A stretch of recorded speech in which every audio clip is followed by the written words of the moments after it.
retrouve à nouveau par cet après-midi caliente pour vous parler des livres qui sont les meilleurs que j'ai lus en ce début d'année. Par meilleurs, j'entends les livres que j'ai lus soit en une seule fois, soit vraiment c'est qu'on m'avait forcé à arrêter de le lire, tellement ils étaient page-turner, tellement ils étaient divertissants, tellement ils étaient intéressants, et que une fois que je les ai eu finis, je me suis dit waouh, ça c'est vraiment un bon livre. Parce que ça arrive aussi des fois qu'il y a des trucs qui sont hyper page-turner et à la fin je me dis waouh, c'était bizarre, ou alors c'était problématique quand même. Là non, vraiment rien à dire, parfait, 10 sur 10. Je commence tout de suite avec un livre dont je vous ai parlé dans ma précédente vidéo. Et c'est la saga, ça compte comme un, Six of Crows. Moi je les ai dans les éditions Milan, mais ils sont sortis dans plein d'éditions différentes, y compris avec des couvertures moches qui reprennent la série, et y compris en poche.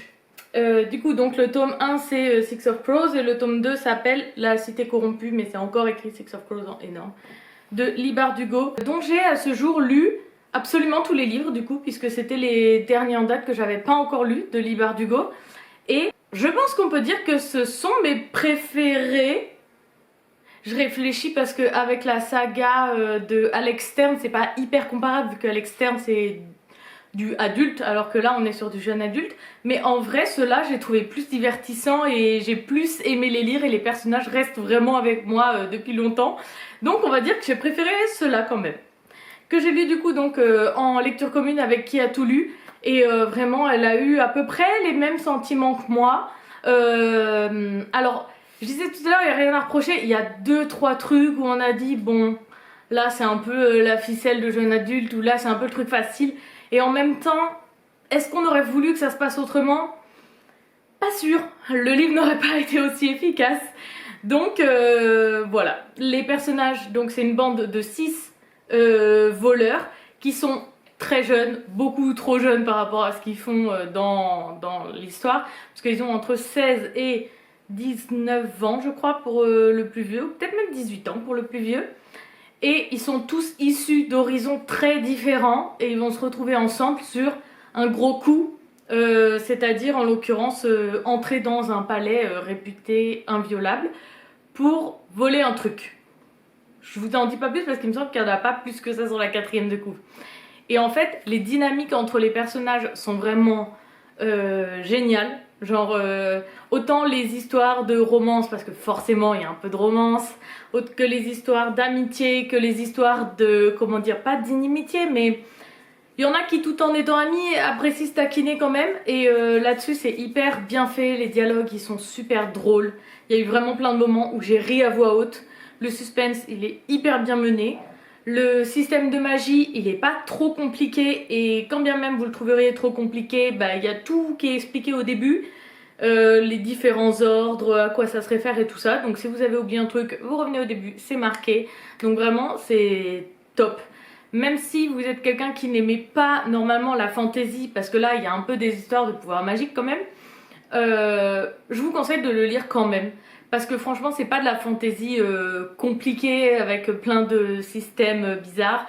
Et beaucoup des choses imaginaires, on retrouve à quoi ça fait référence. Par exemple là ça se passe à Ketterdam, qui est une référence assez évidente à Amsterdam. Et si vous avez genre Amsterdam dans votre tête, bah ça marche nickel en fait. Voilà.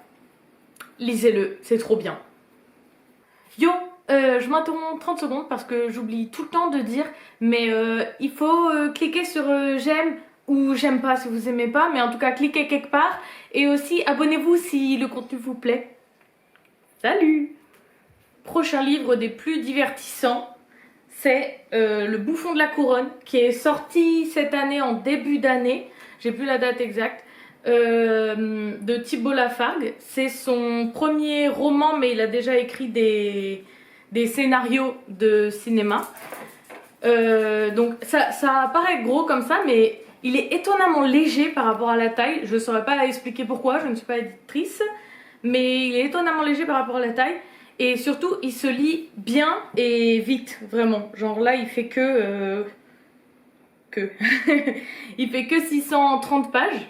Et pour vous donner, comparé à par exemple celui-ci, il est beaucoup plus lourd. Et celui-là, il fait plus de 700 pages. Donc voilà, juste pour dire, des fois on a peur quand on voit un pavé, mais en fait, faut pas tellement s'y fier. Enfin bref, n'ayez pas peur de sa taille, c'est hyper bien. Le Bouffon de la Couronne, c'est donc l'histoire d'un jeune homme qui s'appelle Sebrin, ou Sébrin, je sais pas comment il faut le prononcer, je l'ai prononcé Sebrin dans ma tête, qui est à la base un moine, si on peut dire, qui est dédié à la religion du triste.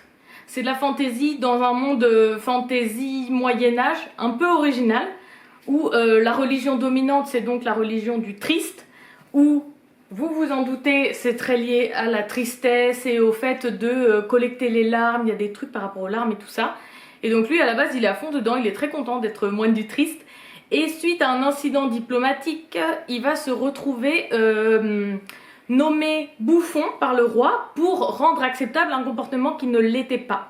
Sauf que comme le roi l'a nommé bouffon devant l'émissaire politique du pays adverse avec qui on est en train d'essayer d'éviter la guerre, il faut qu'il devienne vraiment bouffon, parce que maintenant il a plus le choix, sinon c'est la guerre.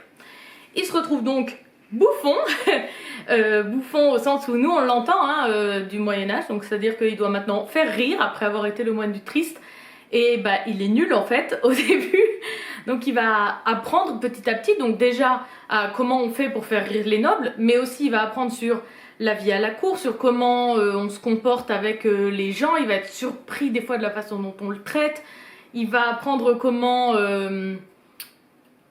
dealer, je vois pas d'autres mots, comment dealer avec les autres personnes des autres pays et tout ça.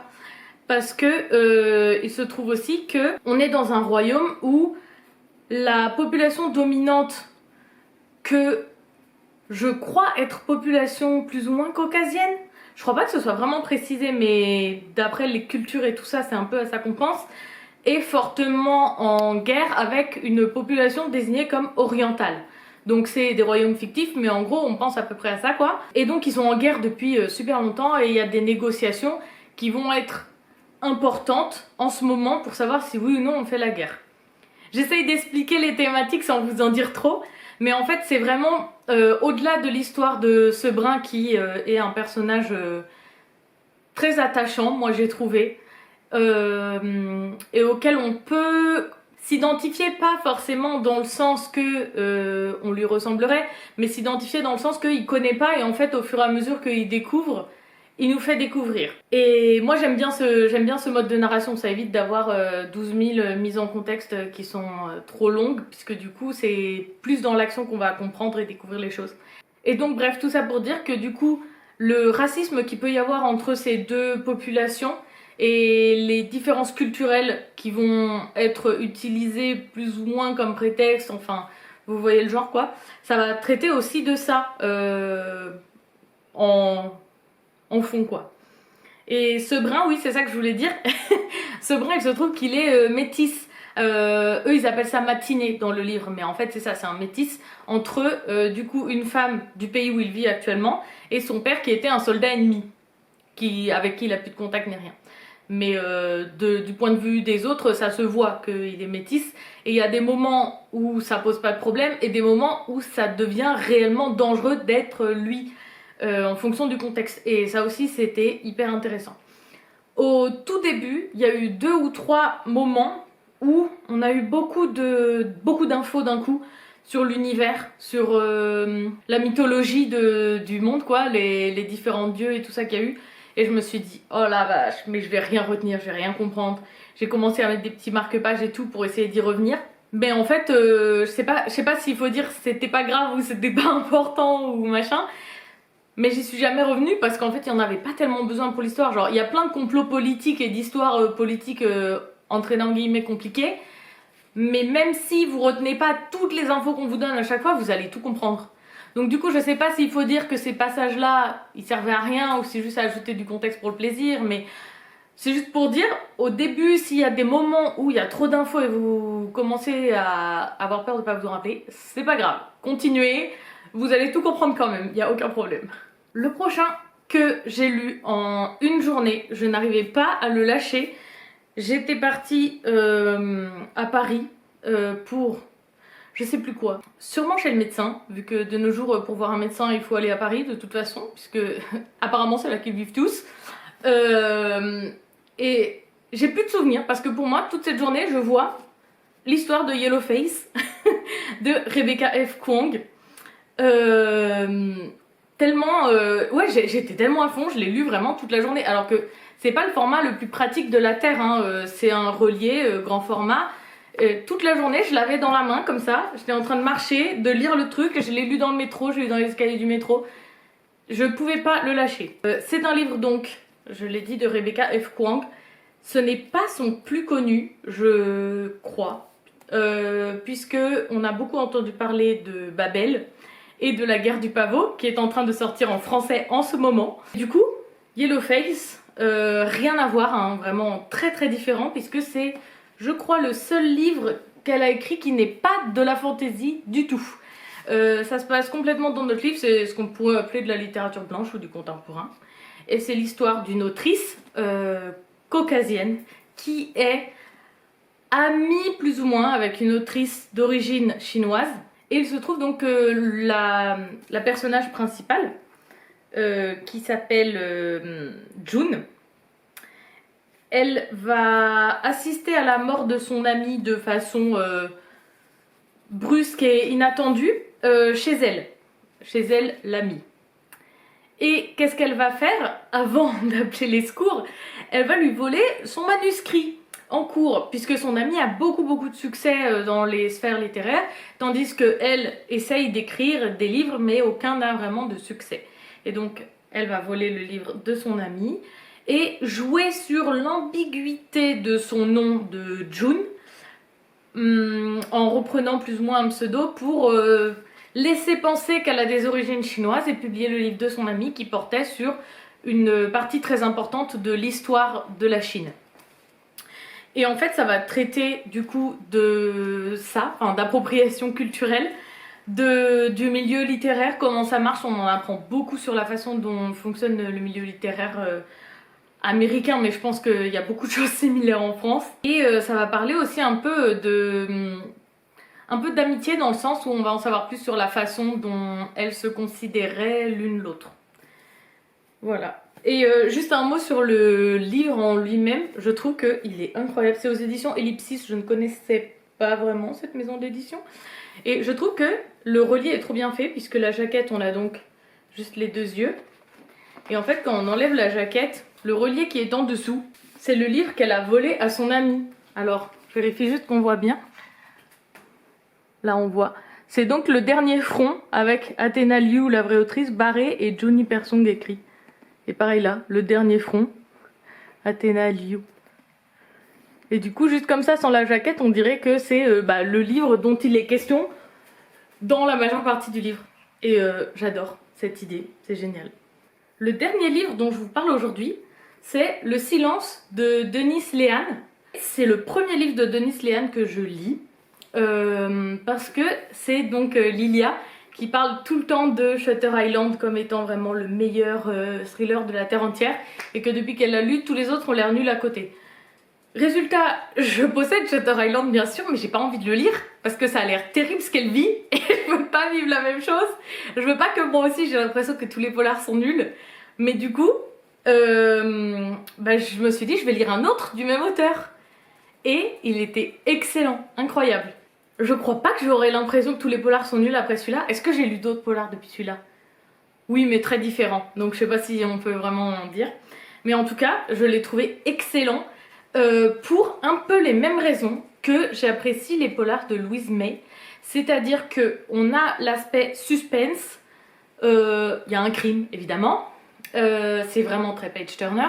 On a une enquête qui est menée ici par une mère et non pas par un policier, puisque il est question d'une mère dont la fille a disparu et elle va la chercher dans un contexte où il y a beaucoup de tensions raciales entre les populations des quartiers populaires. Je me souviens plus c'est dans quel quartier. South Boston, dans le quartier irlandais, c'est marqué dans le résumé. Donc South Boston. Et en fait c'est un contexte qui est pour le coup vraiment historique, où il y avait eu une loi de mise en place pour que la moitié des élèves des lycées majoritairement blancs, ils aillent dans le lycée majoritairement noir et du coup, que ça échange quoi, pour mélanger un peu les populations. Et ça provoque des grosses tensions entre les populations, donc qui sont tous des populations pauvres hein, en l'occurrence. Donc c'est vraiment les puissants, puisque ceux qui ont voté cette loi qui vont faire se retourner les unes contre les autres toutes les populations les plus pauvres. Et il y a eu notamment un jeune noir qui a été tué la même nuit où la fille de l'héroïne a disparu. Et donc ça va être vachement mêlé tout ça. J'ai oublié de préciser, l'héroïne et sa fille elles sont blanches. Et du coup, voilà, il va y avoir du coup cette enquête forcément de Marie-Pat qui veut retrouver sa fille. Mais très vite ça va devenir autre chose et beaucoup plus que ça. Puisque il va y avoir toutes ces tensions et... Je sais pas comment vous en dire plus sans trop vous en dire, mais vraiment je vous le conseille parce que du coup on a vraiment cet aspect en même temps historique et en même temps social et en même temps raconté avec beaucoup de suspense et c'est super bien écrit et super bien traduit. C'est traduit par François Happ et voilà, je vous le recommande également. Voilà, c'était les livres les plus divertissants et super chouettes que j'ai lus depuis le début de l'année. Et dont je voulais vous parler parce qu'il y en a aussi que j'ai lu qui étaient trop bien mais dont je parle pas parce que ça me paraît pas pertinent. Genre j'ai lu les Hunger Games puisque à l'époque j'avais vu et adoré les films Hunger Games quand c'était sorti, mais je n'avais jamais lu les Hunger Games et ils sont trop bien, j'ai adoré, mais vous le savez déjà puisque vous les avez tous lus il y a très longtemps. Voilà, puis pour le reste j'avais pas forcément d'autres livres dont je voulais absolument parler en... C'est quoi le contraire d'un graphique? Un non graphique? Un livre de texte? Un roman? Oui, là c'était que des romans, donc on peut dire en roman. Je vais filmer très bientôt aussi une vidéo sur les meilleurs graphiques que j'ai lus depuis le début de l'année. Et en attendant, je vous souhaite un bon week-end ou une bonne semaine ou une bonne vacances, j'espère, pour vous. Et à très bientôt, bisous!